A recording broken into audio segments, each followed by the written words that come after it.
Je suis le bon berger qui donne sa vie pour ses brebis.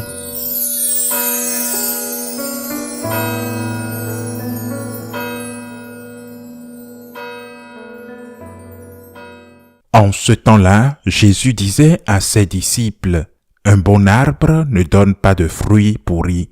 Jamais non plus un arbre qui pourrit ne donne de bons fruits.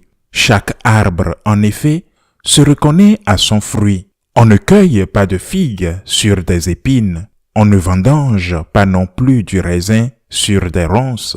L'homme bon tire le bien du trésor de son cœur qui est bon, et l'homme mauvais tire le mal de son cœur qui est mauvais, car ce que dit la bouche, c'est ce qui déborde du cœur. Et pourquoi m'appelez-vous en disant, Seigneur, Seigneur, et ne faites-vous pas ce que je dis? Quiconque vient à moi, écoute mes paroles et les met en pratique.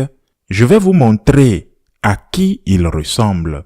Il ressemble à celui qui construit une maison. Il a creusé très profond et il a posé des fondations sur le roc. Quand est venue l'inondation, le torrent s'est précipité sur cette maison, mais il n'a pas pu l'ébranler, parce qu'elle était bien construite. Mais celui qui a écouté et n'a pas mis en pratique ressemble à celui qui a construit sa maison à même le sol, sans fondation. Le torrent s'est précipité sur elle et aussitôt, elle s'est effondrée. La destruction de cette maison a été complète. Acclamons la parole de Dieu. Dans cet enseignement, dans l'évangile de ce jour, le Seigneur répond à deux questions. La première est, un mauvais arbre peut-il porter de bons fruits? Vous les reconnaîtrez à leurs fruits. Mais si le fruit est bon, l'arbre est-il bon? Prenons un exemple. Je ne veux pas offenser quelqu'un, je ne veux offenser personne avec cet exemple. Sérieusement, je vais parler d'une personne en particulier, entre autres parce qu'il existe un film récent sur lui. Et je fais référence au père Massiah, le fondateur des Légionnaires. A-t-il porté de bons fruits? Est-ce à dire qu'il est bon ou qu'il était bon? Je ne suis pas de ceux qui jugent le père Massiah. L'Église l'a déjà fait. Je ne suis pas non plus de ceux qui jugent les légionnaires. Ce n'est pas mon rôle. Mais il a porté de bons fruits. Et d'autre part, pas du tout. Un arbre ne peut-il pas porter de bons et de mauvais fruits? N'est-ce pas ce qui arrive à chacun de nous? Et je ne parle pas seulement des catholiques. N'y a-t-il pas du bon ou du mauvais chez l'être humain? Alors où est le problème? Le problème n'est pas seulement de savoir si vous portez de bons et de mauvais fruits, mais ce qu'il y a dans votre cœur. Que voulez-vous donner? Telle est la question. Que voulez-vous donner? Qui parmi nous peut dire qu'il est absolument bon? Qui parmi nous peut dire qu'il n'a jamais rien fait ou ne fait rien de mal? Et je ne parle pas de choses terribles comme la maltraitance infantile. Une personne qui n'a eu aucun péché, bien sûr, seule la Vierge Marie, l'Immaculée Conception, est sans péché parce qu'elle a reçu cette grâce spéciale de notre Seigneur Jésus.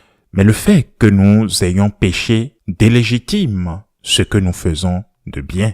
Il est très risqué d'arriver à cette conclusion, bien sûr. À quoi bon alors? Poser un fondement solide sur le Christ qui est le roc. Et comment poser le fondement sur le roc? En rendant l'enseignement du Christ tel que nous l'avons reçu. En rendant la personne du Christ l'indissociable, car le Christ est à la fois messager et message. Et nul ne peut accepter le messager et refuser le message. Tu acceptes le messager, tu acceptes le message. Et si nous faisons du Christ notre roc, et que lorsque nous sommes incohérents parce que nous sommes pécheurs, nous nous repentons, demandons pardon, et nous efforçons de nous améliorer, alors nous trouverons le bon fruit. Et malheureusement, de mauvais fruits. Mais nous nous efforcerons à réduire les mauvais fruits et à multiplier les bons fruits. Et nous ne justifierons pas nos mauvais fruits au nom des bons fruits. Comment ai-je bien fait cela? Cela compense-t-il donc mes erreurs parce que j'ai bien fait quelque chose, j'ai bien fait une chose qu'on m'a demandé ou j'ai pris une bonne initiative? Non, pas du tout. Ce que j'ai fait de mal mérite le pardon et la miséricorde de Dieu, certes. Mais le premier pas serait de reconnaître ses erreurs. Ce que j'ai fait de bien, c'est l'esprit, c'est la grâce, avec ma collaboration, certes. Cette grâce qui a pris chair en moi. Un mauvais arbre peut-il porter de bons fruits? Non. Mais un pécheur peut-il porter de bons fruits? Oui, à condition que le pécheur soit conscient de son état, qu'il demande pardon à Dieu et qu'il soit sur le chemin de la conversion. Il y a eu récemment une controverse concernant ce qui s'était passé avec un groupe spécifique qui prônait certains comportements sexuels à l'entrée de la porte sainte pendant le jubilé. Les pécheurs ne peuvent-ils donc pas entrer par la porte sainte? Qui pourrait alors y entrer? Là n'est pas la question, bien sûr. Les pécheurs peuvent entrer par la porte sainte, sinon, qui pourrait y entrer? Bien sûr, les pécheurs sont les bienvenus dans l'église, sinon, qui pourrait l'être? Le fait est qu'entrer par la porte sainte ou dans l'église requiert et présuppose un désir de conversion. Voilà la question. Quand un arbre, quand une personne veut aimer Dieu, quand une personne reconnaît qu'elle ne fait pas tout le bien qu'elle devrait faire et s'efforce à faire mieux chaque jour, quand un catholique tombe, que rencontre-t-il?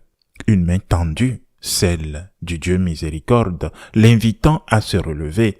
Et il saisit cette main en disant, « Seigneur, pardonne-moi, je suis un pauvre pécheur. » Et alors, elle porte déjà de bons fruits.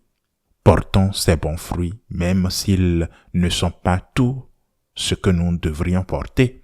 Et que le premier bon fruit soit au moins celui de notre repentance.